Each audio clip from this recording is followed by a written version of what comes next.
Biot-Savart law indicates that the moving electron with velocity v produces a magnetic field such that जो magnetic field होगा वो velocity के parallel होगा, perpendicular होगा, क्या होगा, वो सारी चीज़ें आपसे पूछ रहे हैं। ठीक, जैसे मैंने कहा कि मान लिया इस तरह से ये वो लाइन है जिसके अलोंग इलेक्ट्रॉन मूव कर रहा है। मान लिया एक इलेक्ट्रॉन है और ये इस लाइन के अलोंग मूव कर रहा है, ये v वेलोसिटी से मूव कर रहा है, और इस इलेक्ट्रॉन की वजह से यहाँ से मान लिया कोई पॉइंट है P, इस पे हमें मैग्नेटिक फील्ड निकालना है और उस पॉइंट का जो पोजीशन वेक्टर है वो हमने कहा r है। ठीक, तो इलेक्ट्रॉन मान लिया इस डायरेक्शन में मूव कर रहा है, तो इसका मतलब करंट जो होगी वो नीचे की तरफ मूव कर रही होगी, होगी तो इसी लाइन के अलोंग। ठीक है, और करंट कैरिंग वायर की वजह से जो मैग्नेटिक फील्ड का फॉर्मूला होता है dB जो होता है वो आपका होता है म्यू नॉट अपॉन 4 पाई, तो कांस्टेंट हो गया, और फिर उसके साथ होता है I dl क्रॉस r। ये r का मैंने पोजीशन वेक्टर का यूनिट वेक्टर लिया है, जो पोजीशन वेक्टर है r उसका मैंने यूनिट वेक्टर लिया है, divided by r mod r का स्क्वायर। ठीक, तो अब इसमें आराम से समझने वाली बात यह है कि जो भी मैग्नेटिक फील्ड प्रोड्यूस होता है वो मैग्नेटिक फील्ड इस dl वेक्टर, dl वो डायरेक्शन है जिस डायरेक्शन में करंट फ्लो हो रही है, और पोजीशन वेक्टर इन दोनों के ही परपेंडिकुलर होता है।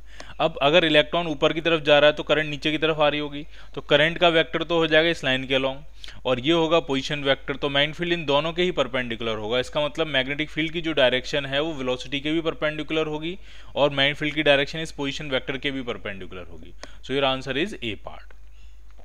और इन्वर्स क्यूब लॉ नहीं है, ये इन्वर्स स्क्वायर लॉ है। यहाँ पे देखिए मॉड आर का स्क्वायर आया है, यहाँ मैंने पोजीशन वेक्टर बना लिया तो यहाँ पे ये मॉड आर का क्या है, स्क्वायर आया, तो इन्वर्स स्क्वायर लॉ है। ठीक, so magnetic field is perpendicular to both motion of the electron and its position vector of point P with respect to electron, दोनों के ही परपेंडिकुलर है वो।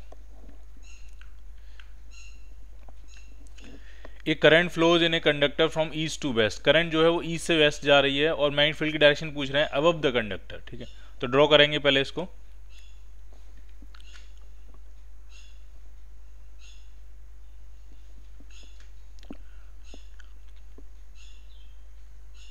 ये मान लिया डायरेक्शन है ईस्ट, ये डायरेक्शन है नॉर्थ, ये वेस्ट है और ये साउथ है।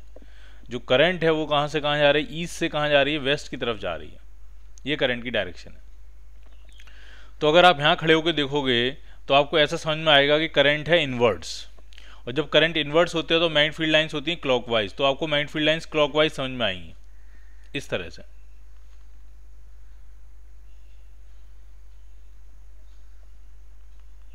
इस तरह से मैग्नेटिक फील्ड लाइंस होंगी। ठीक, ये क्लॉकवाइज नजर आएंगी यहाँ पे खड़े होकर जहाँ मैंने आपको बनाया। ठीक, तो इसका मतलब ये है क्लॉकवाइज नजर आएंगी, इसका मतलब अगर इस वायर के ऊपर से आप देखोगे, ऊपर से देखोगे तो आपको ऐसा समझ में आएगा कि जो मैग्नेटिक फील्ड लाइंस हैं वो साउथ से नॉर्थ की तरफ जा रही हैं। So above the point, above the conductor, it is towards north, a part. अब ये 2D की स्क्रीन पे समझ में आना थोड़ा मुश्किल होता है। ठीक है, इसके लिए इमेजिनेशन थोड़ा ज़्यादा चाहिए। 3D में तो क्या आपको तुरंत समझा दिया जाता है कि ये ईस्ट है, वेस्ट है, और ये ऊपर magnetic field lines clockwise anti clockwise, तुरंत सबको समझ में आ जाता है। लेकिन यहाँ भी कोशिश करो कि जो करंट है वो ईस्ट से वेस्ट जा रही है। करंट अगर ईस्ट से वेस्ट जा रही है, अगर आप यहाँ खड़े हो तो आपको ऐसा लगेगा कि मैग्नेटिक फील्ड जो करंट है वो इनवर्ट्स है, करंट इनवर्ट्स है, तो मैग्नेटिक फील्ड लाइंस क्या होंगी, क्लॉकवाइज, ऐसे क्लॉकवाइज। तो ऊपर से निकलेंगी साउथ से नॉर्थ की तरफ जाते हुए, और उसके नीचे से निकलेंगी नॉर्थ से साउथ आते हुए। तो हमसे तो ऊपर पूछा गया है तो ये हो जाएंगी south to north, so it is towards north. In a cyclotron, a charged particle undergo acceleration at all the time. Speed up between the D's because of magnetic field. Speed up in the D's, slow down within the D's and speed up between the D's. तो समझ लीजिए इसको ढंग से क्या है ये। Cyclotron में क्या होता है कि जो D's के अंदर वाला रीजन होता है, इन द D's वाला रीजन होता है, वहाँ होता है मैग्नेटिक फील्ड, और मैग्नेटिक फील्ड की वजह से सिर्फ उसकी डायरेक्शन बदल रही होती है। और बिटवीन द डीज वाला जो रीजन होता है वहाँ होता है इलेक्ट्रिक फील्ड, और वो उसकी स्पीड बढ़ा रहा होता है। लेकिन अगर आप ढंग से फोकस करोगे, स्पीड बढ़ाने का काम इलेक्ट्रिक फील्ड का है, डायरेक्शन बदलने का काम मैग्नेटिक फील्ड का है। बिटवीन द डीज स्पीड बदलती है और इन द डीज डायरेक्शन बदलती है। अगर मैं ड्रॉ करूं तो ये कुछ इस तरह से होगा।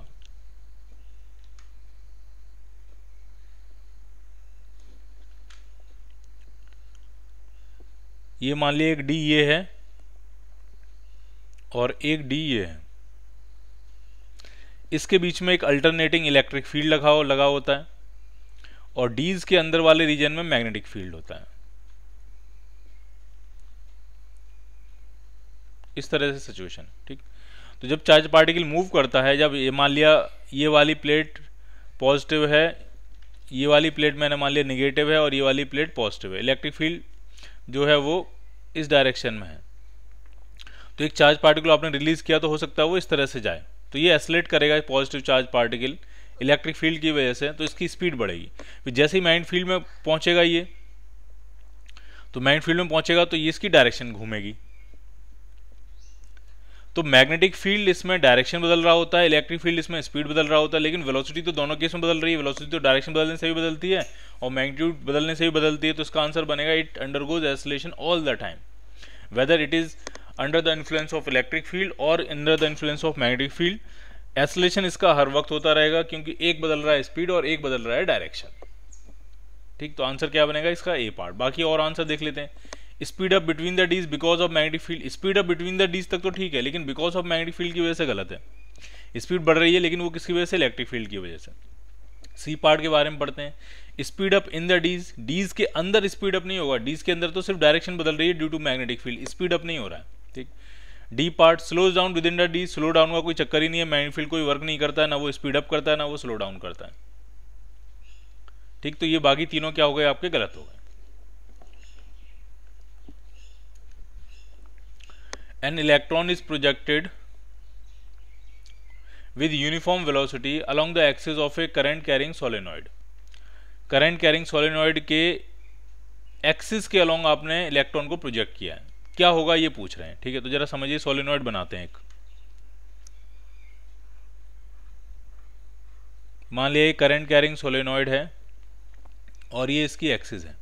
तो करंट कैरिंग सोलेनॉइड की एक्सिस के अलोंग ही सोलेनॉइड का मैग्नेटिक फील्ड होता है, मैग्नेटिक फील्ड भी इसी डायरेक्शन में होता है, और किसी इलेक्ट्रॉन को प्रोजेक्ट भी आपने इसी डायरेक्शन में किया है। तो वेलोसिटी और मैग्नेटिक फील्ड तो ये पैरेलल हो गए, और वेलोसिटी मैग्नेटिक फील्ड पैरेलल हो गए तो मैग्नेटिक फोर्स जीरो हो गया, और मैग्नेटिक फील्ड फोर्स जीरो हो जाएगा तो वो जैसा है वैसा ही चलता चला जाएगा, ना एस्लेट करेगा, ना रिटार्ड करेगा, ना डायरेक्शन बदलेगा, कुछ नहीं करेगा, यूनिफॉर्म वेलोसिटी से उसी डायरेक्शन में इलेक्ट्रॉन मूव करता हुआ चला जाएगा। The electron will continue to move with uniform velocity along the axis of the solenoid. So your answer is D part.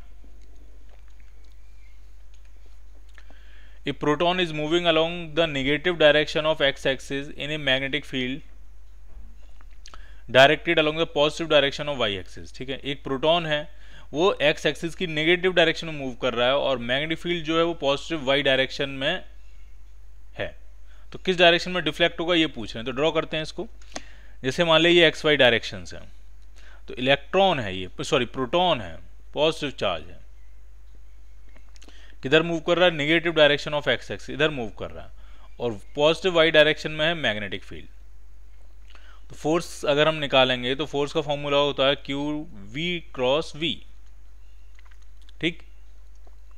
Positive charge है, वेलोसिटी है माइनस वी आई कैप, और magnetic field है B J cap, और आई cross जे के होता है, लेकिन यहाँ एक माइनस भी है तो ये होगा माइनस के, तो ये बनेगा माइनस क्यू वी वी के कैप। इसका मतलब इस पर फोर्स लग रहा है माइनस जेड डायरेक्शन में, तो वो किस डायरेक्शन में डिफ्लेक्ट होगा, टुवर्ड्स नेगेटिव जेड डायरेक्शन। तो नेगेटिव तो उन्होंने खुद ही लिख दिया है, आप सिर्फ क्या बताओ, negative direction of Z axis. So your answer is C part.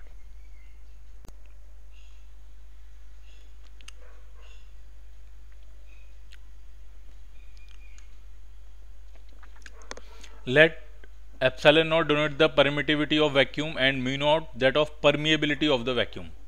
एक परमिटिविटी होती है, इसको हम इलेक्ट्रोस्टैटिक्स में यूज़ करते हैं, और म्यू नॉट जो है वो परमिएबिलिटी होती है, उसको हम मैग्नेटिक इफेक्ट ऑफ करंट्स में यूज़ करते हैं। एम मास है, एल लेंथ है, टी टाइम है, और आई जो है वो इलेक्ट्रिक करंट है। इलेक्ट्रिक करंट को जनरली हम ए से रिप्रेजेंट करते हैं डायमेंशनल फार्मूले में, लेकिन इसमें हमें आई से रिप्रेजेंट करना है। तो डायमेंशनल फार्मूले आपसे दोनों के पूछे गए, एप्सिलॉन नॉट का पूछा गया, म्यू नॉट का पूछा गया, दोनों का निकालते हैं। तो एप्सिलॉन नॉट का तो हम निकाल देंगे इलेक्ट्रिक फोर्स से। कूलम्बिक फोर्स जो होता है वो होता है 1/4 pi epsilon naught Q1 Q2 upon R square. तो यहाँ से जो एप्सिलॉन नॉट का डायमेंशनल फार्मूला आएगा वो आपका आ जाएगा Q1 Q2 upon F R square के बराबर। 4 पाई जो है वो तो एक कांस्टेंट वैल्यू है, डायमेंशनलेस कांस्टेंट है।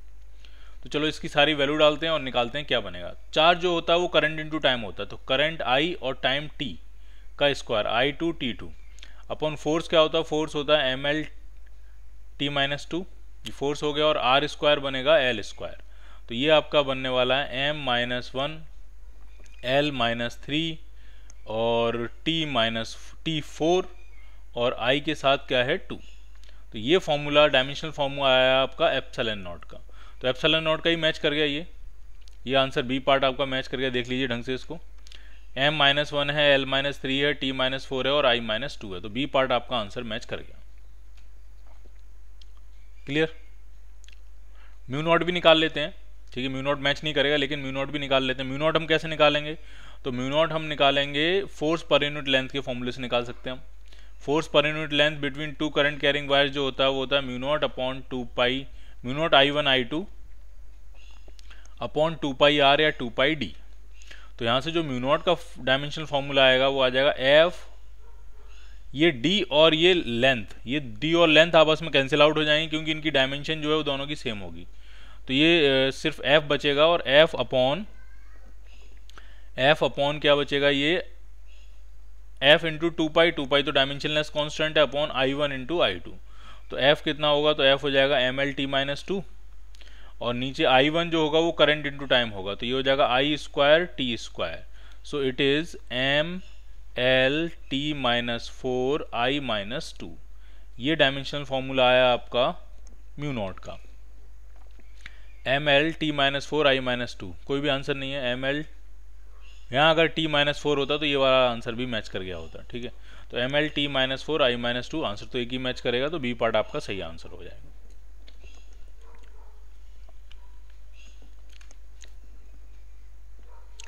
In a coaxial straight cable, the central conductor and the outer conductor carry equal currents in the opposite direction. The magnetic field is zero. magnetic field कहाँ जीरो होगा वो पूछ रहे हैं, ठीक है। तो पहले आप समझ लो कि क्या सिचुएशन है, ठीक है। इस तरह की सिचुएशन है, पहले मैं ड्रॉ करता हूँ। एक कोएक्सियल केबल है, ये मान लिया सेंट्रल कंडक्टर है और इसके चारों तरफ एक और सिलेंड्रिकल कंडक्टर है।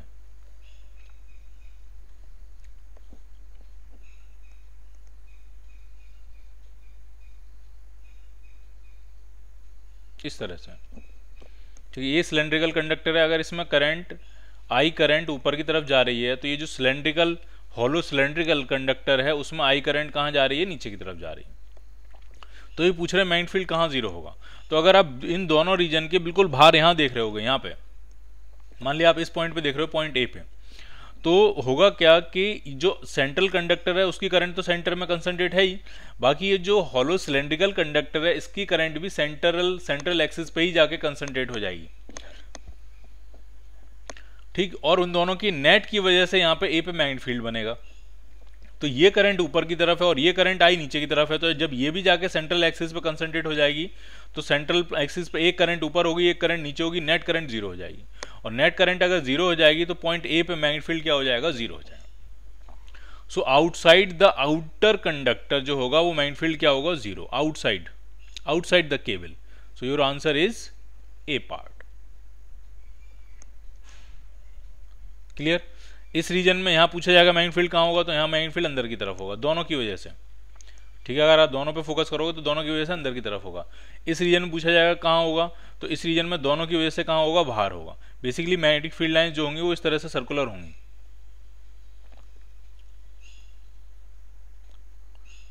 और आउटसाइड रीजन पे मैग्नेटिक फील्ड क्या हो जाएगा, वो जीरो हो जाएगा।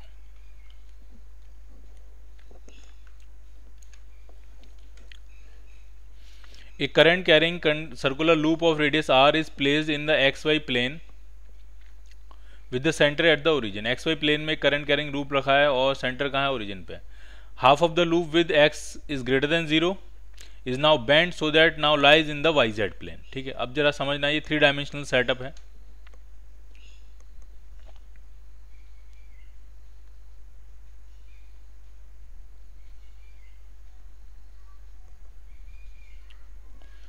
इस तरह की सिचुएशन थी। ये है आपकी एक्स एक्सिस, ये है आपकी वाई एक्सिस और ये है आपकी जेड एक्सिस।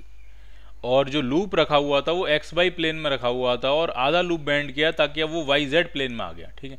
तो अगर अब मैं बनाऊं तो अब जो लूप की सिचुएशन है वो इस तरह से, आधा तो अभी भी एक्स वाई प्लेन में है, ये आधा लूप अभी भी एक्स वाई प्लेन में है। एक्स ग्रेटर देन 0 वाला बैंड किया है, तो ये वाला तो नहीं, इधर वाला एक्स वाई प्लेन में है। आधा लूप ये वाला जो है वो अभी भी एक्स वाई प्लेन में है, ये वाला। और दूसरा आधा हिस्सा जो बैंड कर दिया है आपने, वो वाई जेड प्लेन में पहुंचा दिया है। तो अब वो हिस्सा कहीं यहां पहुंचा है, यहां इस तरह से, ये आपको समझ में आना चाहिए। पहले ये हिस्सा यहां था, इस तरह से था, और उसको पीछे की तरफ मैंने बैंड कर दिया, और वो कहां पहुंच गया, वो वाई जेड प्लेन में पहुंच गया है, वो इस प्लेन में आ गया। ये जो वाई जेड प्लेन है, ये जो वाई जेड प्लेन है, वाई और जेड कंटेन करने वाला जो प्लेन है, उसमें पहुंचा दिया आपने उसको, इस तरह से उसको 90 डिग्री पे घुमा दिया इधर। ठीक, कुछ इस तरह की सिचुएशन है। एक लूप तो अभी यहाँ है और दूसरा लूप आपने 90 डिग्री घुमा दिया, तो ये यहाँ पहुँच गया इधर ऐसे। ठीक है, इनके बीच में ये जो एंगल है ये कितना है, 90 डिग्री एंगल है। ये जो एंगल होगा यहाँ पर, ये कितना एंगल होगा, ये 90 डिग्री एंगल होगा। इस तरह की सिचुएशन है। ठीक है, अब पूछ क्या रहे हैं, the magnitude of magnetic movement now diminish, magnetic movement में क्या फर्क पड़ेगा ये पूछ रहे हैं। ठीक है, तो पहले जो मैग्नेटिक मूवमेंट होगा वो आई इंटू ए के बराबर होगा और एरिया पाई आर स्क्वायर हो जाएगा। लेकिन अब क्या होगा, अब दो मैग्नेटिक मूवमेंट बन जाएंगे, एक बनेगा आई इंटू ए आधा एरिया के साथ पाई आर स्क्वायर बाई 2, ठीक, और एक दूसरा भी बनेगा I into pi R square by 2। ये दो मैग्नेटिक मूवमेंट बन जाएंगे, लेकिन ये दोनों मैग्नेटिक मूवमेंट एक दूसरे के साथ 90 डिग्री पे होंगे, तो इनका जो रिजल्टेंट जो मैग्नेटिक मूवमेंट आएगा वो √2 टाइम्स हो जाएगा, अंडर रूट ऑफ इसका स्क्वायर प्लस इसका स्क्वायर समझिए, क्योंकि ये दोनों आपस में कितने एंगल पे, 90 डिग्री पे। तो जो नेट मैग्नेटिक मूवमेंट अब आने वाला है वो आपका आ जाएगा √2 times I into pi R square by 2। तो अब बताइए मैग्नेटिक मूवमेंट कम हो गया कि ज़्यादा हो गया, ये कम हो गया। ठीक है, 1/√2 टाइम्स कम हो गया। So magnetic movement now diminishes. So your answer is A part.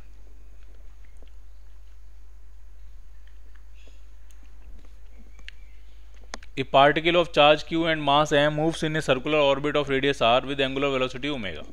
एक पार्टिकल है सर्कुलर ऑर्बिट में घूम रहा है, बना लेते हैं, इस तरह की सिचुएशन है, मास m है, चार्ज q है, सर्कुलर ऑर्बिट है, रेडियस कितना है r, और कितनी एंगुलर वेलोसिटी से घूम रहा है, ओमेगा से घूमे जा रहा है।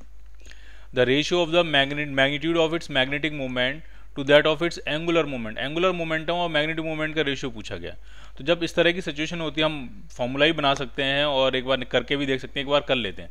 तो जो मैग्नेटिक जो एंगुलर मोमेंटम होगा वो होता है mvr, और v इक्वल टू होता है r ओमेगा या ओमेगा r। तो ये बनेगा आपका m v equal to omega r, तो m ओमेगा r स्क्वायर, ये बन गया एंगुलर मोमेंटम। ठीक, अब जरा मैग्नेटिक मूवमेंट देखते हैं, मैग्नेटिक मूवमेंट कितना होगा। तो उसके लिए हमें पहले करंट निकालनी पड़ेगी।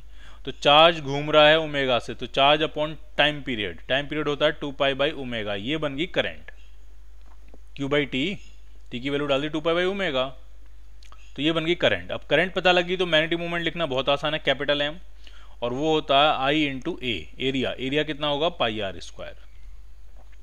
आई की वैल्यू कितनी है, q omega upon 2 pi into pi R square, ये पाई से पाई कैंसिल, तो मैग्नेटिक मूवमेंट आया q omega R square by 2। अब इनका रेशियो निकालना है, magnetic movement upon angular momentum का रेशियो निकालना है। तो ये है q omega R square by 2 और ये है m ओमेगा आर स्क्वायर, तो omega R square cancel out हो गया, तो ये आपका बच रहा है q बाई 2m। ये फॉर्मूला भी है, मैग्नेटिक मोमेंट और एंगुलर मोमेंटम का रेशियो जो है इसको गायरो मैग्नेटिक रेशियो भी कहते हैं, और इसकी वैल्यू होती है q अपॉन 2m। ओमेगा और r पे डिपेंड नहीं करता, ये सिर्फ चार्ज और मास पे डिपेंड करता है। So your answer is C part, आप इसको याद भी कर लो, सी पार्ट।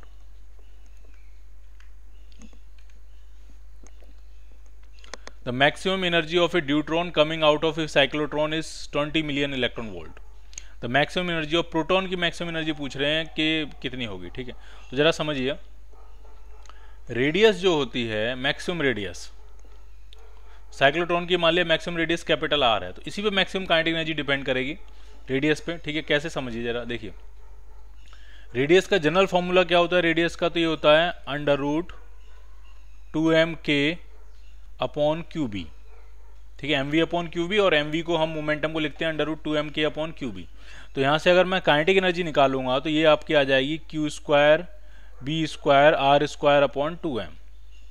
तो जैसे जैसे साइक्लोट्रॉन में जैसे जैसे चार्ज पार्टिकल घूम घूम के अपनी रेडियस बढ़ाएगा वैसे वैसे उसकी काइनेटिक एनर्जी बढ़ेगी, या जैसे जैसे काइनेटिक एनर्जी बढ़ेगी वैसे वैसे उसकी रेडियस बढ़ेगी, और जब रेडियस बढ़ के उसकी मैक्सिमम रेडियस के बराबर हो जाएगी तब काइनेटिक एनर्जी मैक्सिमम होगी। तो मैक्सिमम काइनेटिक एनर्जी अगर रखनी है तो यहाँ पे मैक्सिमम रेडियस चाहिए, जिसको मैं डाल रहा हूँ कैपिटल आर। तो इसका मतलब मैक्सिमम काइनेटिक एनर्जी का फॉर्मूला आपका आ रहा है क्यू स्क्वायर, ये चार्ज का स्क्वायर, मैग्नेटिक फील्ड का स्क्वायर, साइक्लोट्रॉन की रेडियस का square upon 2 times mass of the charge particle. तो साइक्लोट्रॉन में मैग्नेटिक फील्ड तो एक फिक्स वैल्यू है, उसकी रेडियस भी फिक्स होगी, तो ये क्यू स्क्वायर अपॉन एम के प्रोपोर्शनल आ रही है। अब आपके पास दो पार्टिकल हैं, एक तो है ड्यूट्रॉन। ड्यूट्रॉन पे अगर चार्ज आपका क्यू है तो मास उस पर उसका होगा 2m, ये ड्यूट्रॉन है। अब प्रोटॉन के केस में एक चार्ज अगर क्यू है तो मास होगा m। तो चार्ज तो ड्यूट्रॉन और प्रोटॉन दोनों पे सेम होता है, लेकिन प्रोटॉन का मास आधा होता है। प्रोटॉन का मास क्या होता है? आधा। अगर मास अगर आधा होगा तो काइनेटिक एनर्जी डबल हो जाएगी। सो योर आंसर इज 40 MeV। इस 2 के से चक्कर में मत आना, ये फॉर्मूले का 2 है, सिर्फ इस मास पर फोकस करो आप। मास अगर हाफ होगा तो काइनेटिक एनर्जी डबल हो जाएगी। प्रोटॉन का मास ड्यूट्रॉन के कंपैरिजन में हाफ होता है, तो उसकी काइनेटिक एनर्जी क्या हो जाएगी? Double. So your answer is 40 million electron volt. A long thin hollow metallic cylinder of radius r has a current I ampere. Radius r है और करंट I है, थिन hollow metallic cylinder है। Magnetic induction पूछ रहे हैं away from the axis at A distance r from the axis. तो अगर ये हॉलो है तो हॉलो का सीधा मतलब ये हुआ कि उसके अंदर तो मैग्नेटिक फील्ड होगा नहीं। जब तक आप सरफेस पे नहीं आ जाते तब तक मैग्नेटिक फील्ड तो क्या रहेगा? जीरो रहेगा। और सरफेस पे मैग्नेटिक फील्ड एकदम से मैक्सिमम वैल्यू अचीव करेगा और उसके बाद कम होता चला जाएगा, यानी अंदर तो रहेगा जीरो और सरफेस पे एकदम से मैक्सिमम वैल्यू अचीव करेगा और फिर रेक्टेंगुलर और हाइपरबोला के फैशन में ये डिक्रीज होता चला जाएगा। ठीक है, इनसाइड जो मैग्नेटिक फील्ड होगा हॉलो कंडक्टर है तो वो जीरो होगा। सरफेस पे सीधे आएगा mu naught I upon 2 pi capital R, और फिर सरफेस के बाहर mu naught I upon 2 pi small R के पैटर्न में कम होता चला जाएगा। So your answer is A part. ठीक, सी पार्ट आंसर कब बनता है? सी पार्ट आंसर तब बनता है जब ये हॉलो नहीं होता, ये सॉलिड होता और पूरी करंट इसके अंदर से जा रही होती। पूरा सॉलिड होता तो पूरी करंट अंदर से जा रही होती, तब क्या होता है कि अंदर ही अंदर जो मैग्नेटिक फील्ड होता है एक्सिस से सरफेस तक आने में वो लीनियरली इंक्रीज कर रहा होता है। सरफेस पे मैक्सिमम होता है और उसके बाद रेक्टेंगुलर हाइपरबोला के पैटर्न में कम होता चला जाता है। तो ये आंसर तब बनता है जब वो सॉलिड होता और करंट उस पूरे सॉलिड के अंदर यूनिफॉर्मली डिस्ट्रीब्यूट होती उसके क्रॉस सेक्शन पे। तो आंसर क्या बनता? C part. अभी अंदर से हॉलो है तो आंसर क्या बनेगा आपका? A part.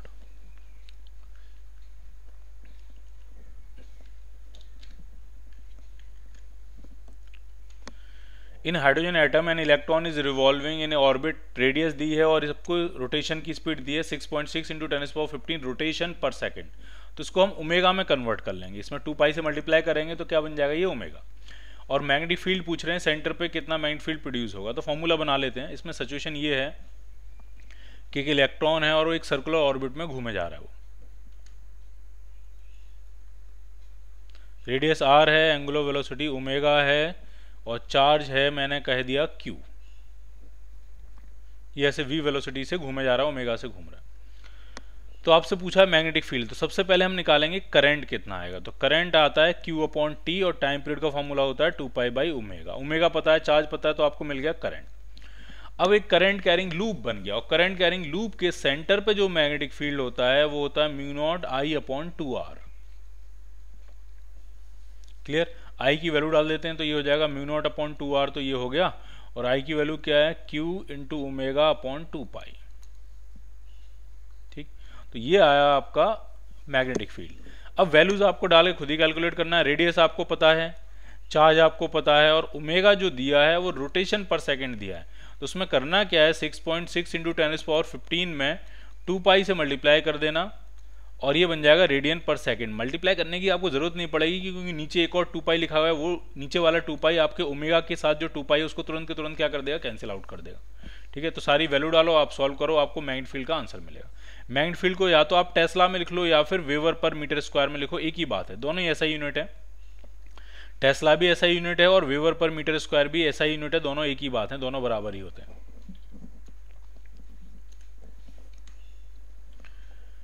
A particle of charge q and velocity v passes undeflected through a space with non-zero electric field and magnetic field। ठीक है, तो ये हमने उसमें भी डिस्कस किया था, चेक पॉइंट्स में भी आया था, उसको कहते हैं हम वेलोसिटी सेलेक्टर।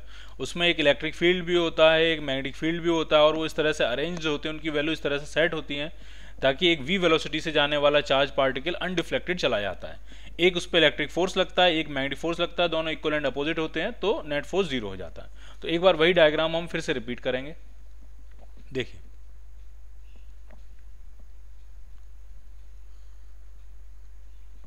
सिचुएशन इसमें यह है कि यहां पे एक चार्ज पार्टिकल है, क्यू चार्ज है, और ये v वेलोसिटी से मूव कर रहा है इधर। ठीक, इलेक्ट्रिक फील्ड होता था ऊपर की तरफ, तो इलेक्ट्रिक फोर्स भी कहां लगता था आपका ऊपर की तरफ। ठीक, इलेक्ट्रिक फील्ड भी ऊपर है तो इलेक्ट्रिक फोर्स भी कहां लगेगा आपका ऊपर, और वो फोर्स किसके बराबर होगा, Q इंटू ई के बराबर, जिधर फील्ड उधर ही फोर्स लगेगा। ठीक, और मैग्नेटिक फील्ड होता था z डायरेक्शन में B, और जब आप v क्रॉस v करके निकालोगे मैग्नेटिक फोर्स की डायरेक्शन, तो v तो है आपका i कैप, और ये जो मैग्नेटिक फील्ड है ये है k कैप, तो i क्रॉस k जब आप करोगे तो ये माइनस j डायरेक्शन में आएगा, यानी मैग्नेटिक फोर्स आपका आएगा नीचे की तरफ। तो ये डायरेक्शन होती थी मैग्नेटिक फोर्स की, और उसकी वैल्यू होती थी QV के बराबर। और अगर आप चाहते हो कि आपका ये जो चार्ज पार्टिकल है ये अनडिफ्लेक्टेड चला जाए सीधे, तो ये इलेक्ट्रिक फोर्स और मैग्नेटिक फोर्स एक दूसरे को कैंसिल आउट कर दें पूरी तरह से। तो कैंसिल आउट करने की सिचुएशन में इक्वेशन जो बनती थी वो ये बनती थी QE is balanced by QVV। Q से Q क्या हो गया, कैंसिल आउट, तो जो वेलोसिटी आती थी वो E अपॉन B के बराबर आती थी, यानी जिन पार्टिकल की velocity electric field upon magnetic field के बराबर होगी वो पार्टिकल स्ट्रेट मूव कर जाएंगे, जिनकी इससे कम होगी वो ऊपर मूव कर जाएंगी, जिनकी इससे ज़्यादा होगी वो नीचे की तरफ मूव कर जाएंगे। ठीक, तो ये हमने सारा पूरा सेटअप बनाया था, और इसको हम कहते हैं वेलोसिटी सेलेक्टर। अब ये कह रहे हैं कि द अनडिफ्लेक्टिंग कंडीशन विल होल्ड, जो बिना डिफ्लेक्ट हुए जाने वाली कंडीशन है वो होल्ड करेगी अगर हम इनमें से क्या क्या चेंजेस करें। तो जैसे कि पहले कह रहे हैं कि both sign of both Q and E are reverse, अगर Q और E दोनों के साइन रिवर्स कर दिए जाएं तो क्या अनडिफ्लेक्टेड कंडीशन होल्ड करेगी। समझिए जरा, जैसे मैंने Q की जगह भी कर दिया -Q और E की जगह भी कर दिया -E, तो ये इलेक्ट्रिक फोर्स तो दोनों माइनस माइनस कैंसिल आउट होकर ऊपर की तरफ ही आ जाएगा। लेकिन यहां जब माइनस पड़ेगा तो मैग्नेटिक फोर्स नीचे की जगह वो भी ऊपर पहुंच जाएगा, क्योंकि जब यहाँ माइनस डालोगे तो इसकी डायरेक्शन पलट जाएगी, तो ये नीचे ना लग के फिर कहाँ लगेगा, ये ऊपर की तरफ लगेगा। तो इलेक्ट्रिक फोर्स और मैग्नेटिक फोर्स दोनों ही ऊपर हो गए, तो अनडिफ्लेक्टेड कंडीशन अब होल्ड नहीं करेगी, तो पहला तो आंसर नहीं बनेगा।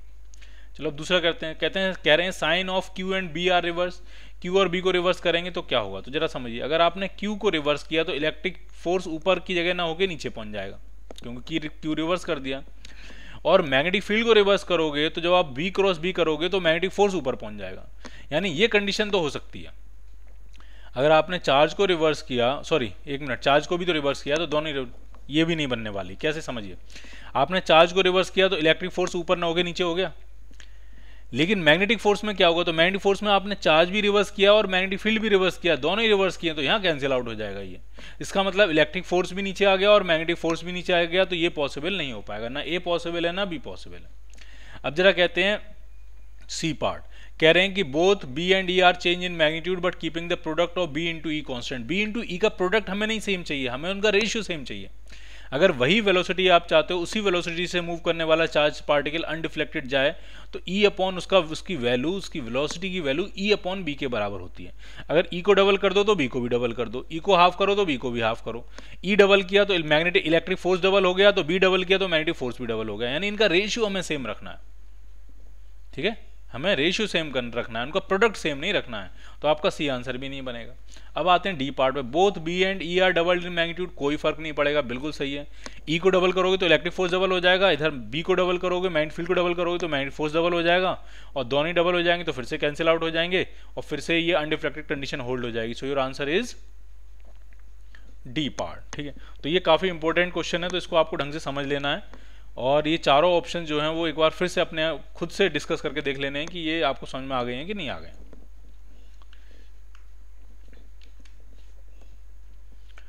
The magnetic field at the centre of a circular coil of radius R carrying a current I is B1। Centre पे जो है R रेडियस है, I करंट है, मैग्नेटिक फील्ड B1 है। The magnetic field at the centre of another coil जिसकी radius 2R है और same current flow हो रही है, वो B2 है। ठीक है, तो बना लेते हैं, सिंपल है। B1 जो होगा वो हो जाएगा आपका mu naught I upon 2r। ठीक, B2 जो होगा वो हो जाएगा आपका mu naught I upon 2 times radius कितनी है ये 2r। तो ये बनेगा B1 और B2, और B1 और B2 का रेशियो कितना आ जाएगा, तो B1 अपॉन B2 का जो रेशियो आपका आएगा वो आपका आ जाएगा 2:1। डिवाइड कर लो आप तो आपको आंसर मिलेगा 2:1। So your answer is C part.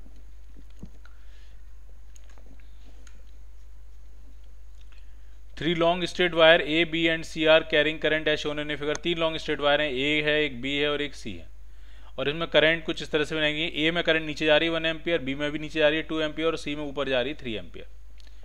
और ये पूछ रहे हैं रिजल्टेंट फोर्स पूछ रहे हैं, बी पे फोर्स किधर लगेगा। ठीक है, तो जब करंट सेम डायरेक्शन में होती है तो अट्रैक्शन का फोर्स होता है, अपोजिट डायरेक्शन में होती है तो रिपल्शन का फोर्स होता है। अब ए और बी में करंट सेम डायरेक्शन में, यानी ये एक दूसरे को अट्रैक्ट करेंगे, यानी बी जो है वो ए की तरफ अट्रैक्ट हो रहा होगा। ठीक, अब बी और सी पे फोकस कर लेते हैं। बी में करंट नीचे है और सी में करंट ऊपर है, अपोजिट डायरेक्शन में करंट है, तो ये एक दूसरे को रिपेल करेंगे, यानी सी बी को रिपेल करेगा, तो यानी रिपल्शन का फोर्स भी इधर ही हो जाएगा। फिर ए अट्रैक्ट कर रहा है और सी रिपेल कर रहा है, तो ऑब्वियसली बी कहां मूव करेगा, सी से दूर और ए की तरफ, टुवर्ड से।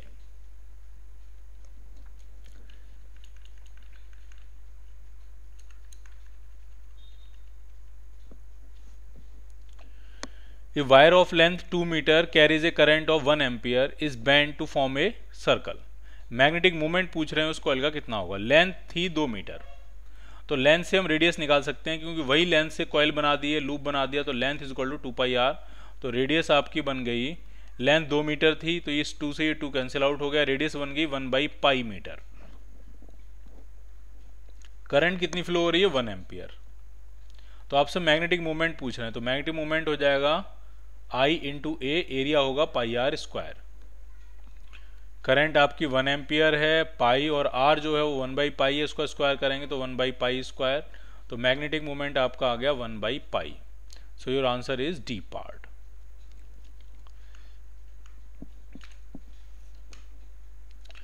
ए current carrying conductor of length L is bend into 2 loops 1 by 1। पहला जो लूप है वो 1 टर्न का था और दूसरा लूप जो है वो 2 टर्न का है। ठीक, मैग्नेटिक फील्ड कंपेयर कर रहे हैं, तो ऐसा क्वेश्चन हमने चेक पॉइंट में भी किया था कि अगर आप नंबर ऑफ टर्न्स को डबल करने की कोशिश करोगे तो रेडियस भी आधी हो जाएगी।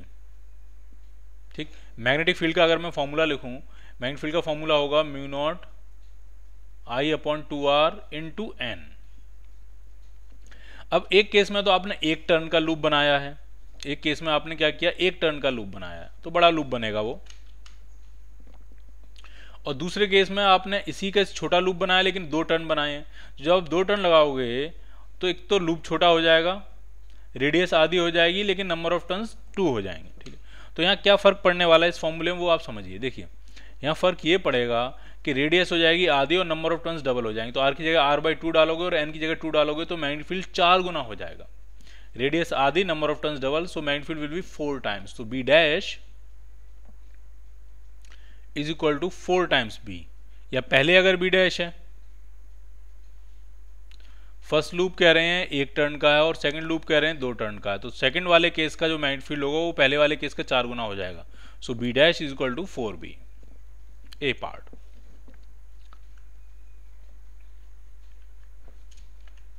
अगला क्वेश्चन इंपॉर्टेंट है इसलिए उसको ढंग से समझना है।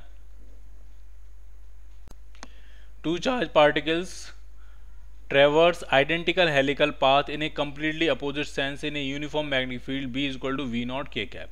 ठीक है, मैग्नेटिक फील्ड है B नॉट K कैप। मैंने मान लिया कि Z डायरेक्शन ये है आपकी, हमने ये मान ली ये है आपकी Z डायरेक्शन, तो इधर ही आपका मैग्नेटिक फील्ड है। और इसमें 2 helical path, 2 charge particle transverse कर रहे हैं, लेकिन अपोजिट डायरेक्शन, अपोजिट सेंस में, मतलब एक अगर जा रहा है इस तरफ ऐसे, ठीक है, तो दूसरा जो होगा अगर मैं यहीं पास में बनाऊं तो वो इस तरह से हो रहा है। अगर वेलोसिटी भी आपने इसको इधर ही दी है उसका, लेकिन हेलिक्स अपोजिट सेंस का है, तो इसका मतलब उसका चार्ज नेगेटिव रहा होगा। एक पे चार्ज पॉजिटिव रहा होगा तो एक पे चार्ज नेगेटिव रहा होगा, लेकिन आइडेंटिकल हेलिक्स है, इसका मतलब चार्ज अपॉन मास का रेशियो सेम रहा होगा। हेलिक्स के जो पिच है या रेडियस है वो कई सारी चीज़ों पे डिपेंड करती है। ठीक है, जैसे मैं अगर रेडियस का फॉर्मूला लिखूं तो रेडियस का फॉर्मूला क्या बनेगा, mv, परपेंडिकुलर वाली वेलोसिटी चाहिए, यानी mv sin theta upon qv। ठीक, और अगर पिच के बारे में बात लिखें तो पिच जो हो जाएगा वो हो जाएगी v cos theta into time T, और टाइम टी होता है 2 पाई m अपॉन क्यू बी। तो ये सारी आइडेंटिकल हेलिक्स है, मतलब रेडियस सेम है, रेडियस सेम है आपकी, और पिच भी सेम है, टाइम पीरियड भी सेम है, सब कुछ सही है। ठीक है, तो ऐसा तभी हो सकता है जब एक पे मास दोनों का सेम हो, या मास नहीं सेम हो तो Q बाई एम का ये जो रेशियो, Q बाई एम का जो रेशियो है वो एक दूसरे के इक्वल एंड अपोजिट हो। ठीक है, दोनों सब कुछ Q बाई एम पे डिपेंड कर रहा है, एक पे चार्ज पॉजिटिव होगा, एक पे चार्ज नेगेटिव होगा, लेकिन उनका Q बाई एम का जो रेशियो होगा वो एक का पॉजिटिव आएगा और एक का उतना ही आएगा बट नेगेटिव आएगा। तो आपका आंसर क्या बनेगा? आपका आंसर बनेगा डी पार्ट, कि E बाई एम मतलब Q बाई एम का रेशियो पहले वाले का और दूसरे वाले का, इन दोनों का सम क्या हो जाना चाहिए? इन दोनों का सम हो जाना चाहिए 0। ठीक, इक्वल चार्ज नहीं, इक्वल एंड अपोजिट चार्ज होने चाहिए। अपोजिट इक्वल भी नहीं कह सकते हम, आप समझिए जरा, अपोजिट तो नेचर के होंगे लेकिन इक्वल कह नहीं सकते। जैसे मान लिया किसी का चार्ज दुगना है तो उसका अगर मास भी दुगना हो जाएगा तो वो आपस में कैंसिल आउट हो जाएंगे। किसी का चार्ज मान लिया 3 गुना है, उसका मास भी अगर 3 गुना हो जाएगा तो आपस में कैंसिल आउट हो जाएंगे। तो मैं ये नहीं कहूँगा वो इक्वल होंगे, बिल्कुल इक्वल नहीं होंगे, बट उनका Q बाई एम का जो रेशियो होगा वो दोनों का सेम होगा, बट एक का पॉजिटिव होगा और एक का नेगेटिव होगा। Clear? So your answer is D part. When a certain length of wire is turned into one circular loop, then the magnetic field produced at the center of the coil due to some current flowing is B1। ठीक है, एक wire था, उससे हमने एक single loop बनाया और centre में मैग्नेटिक फील्ड V1 है। अब उसी वायर को हमने 3 लूप्स में कन्वर्ट किया, तो 3 लूप्स से फर्क क्या पड़ा कि नंबर ऑफ टर्न्स 3 हो गए, लेकिन रेडियस 1/3 हो जाएगी। तो जो अब सेंटर पे मैग्नेटिक इंडक्शन होगा या मैग्नेटिक फील्ड होगा वो अब आपका 9 गुना हो जाएगा। ये आपको आया समझ में कि जब आप उसके 3 लूप्स में कन्वर्ट करोगे तो नंबर ऑफ टर्न्स 3 हो जाएंगे। पहले नंबर ऑफ टर्न्स 1 था, अब 3 हो गए, लेकिन साथ में रेडियस 1/3 हो जाएगी। तो रेडियस नीचे आती है, जैसा अभी हमने एक क्वेश्चन किया था, 3 ऊपर और एक और 3 ऊपर पहुंच जाएगा, तो नेट मैग्नेटिक फील्ड जो है वो कितने टाइम्स हो जाएगा? वो 9 टाइम्स हो जाएगा।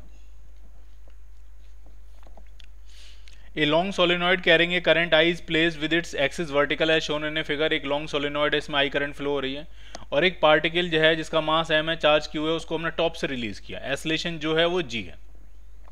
तो जब ये नीचे की तरफ एसलेट करेगा, इस तरह से नीचे की तरफ जब ये पार्टिकल एसलेट करेगा तो इसकी वेलोसिटी तो मैग्नेटिक फील्ड के पैरेलल हो जा रही है, तो मैग्नेटिक फोर्स इस पे 0 होगा, मैग्नेटिक फोर्स नहीं लगेगा इस पे, मैग्नेटिक फोर्स इस पे क्या होगा? 0। तो इसका जो एक्सेलरेशन रहेगा वो सिर्फ और सिर्फ वेट की वजह से रहेगा, और वो रहेगा इसका g। So it's answer is equal to g। Magnetic field का कोई इफेक्ट इसलिए नहीं हुआ क्योंकि वेलोसिटी और मैग्नेटिक फील्ड दोनों पैरेलल हो गए और मैग्नेटिक फोर्स 0 हो गया आपका।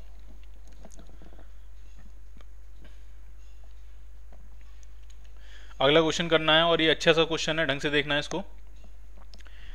एक प्रोटॉन है, उसकी स्पीड आपको दी है 2 × 10⁶ मीटर पर सेकेंड, कांस्टेंट मैग्नेटिक फील्ड के रीजन में है, वो दिया 0.05 टेस्ला, और प्रोटॉन के जो वेलोसिटी की डायरेक्शन है वो 30 डिग्री पे है, ना 0 डिग्री पे है ना 90 डिग्री पे, 30 डिग्री पे। इसका मतलब उसका जो पाथ होगा वो हेलिकल पाथ होगा।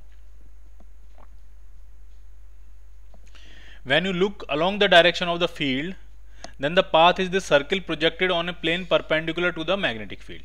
ठीक, तो सिचुएशन इस तरह से है कि ये मान लिया आपका मैग्नेटिक फील्ड है और ये आपने प्रोटॉन को इस तरह से प्रोजेक्ट किया है 30 डिग्री पे, तो ये जो है वो हेलिकल पाथ में घूमेगा इस तरह से। तो अगर मैंने यहाँ पे एक सरफेस लगाई है, यहाँ पे एक सरफेस है और उस पर इसका पाथ प्रोजेक्ट करेंगे, तो वो जो पाथ दिखेगा आपको, वो पाथ एक सर्कल दिखेगा आपको ऐसे। ठीक है, इस तरह से जब ये घूमते हुए आगे बढ़ेगा तो इस पे इस सामने वाली स्क्रीन पे जो इसका पाथ दिखेगा वो सर्कुलर पाथ दिखेगा।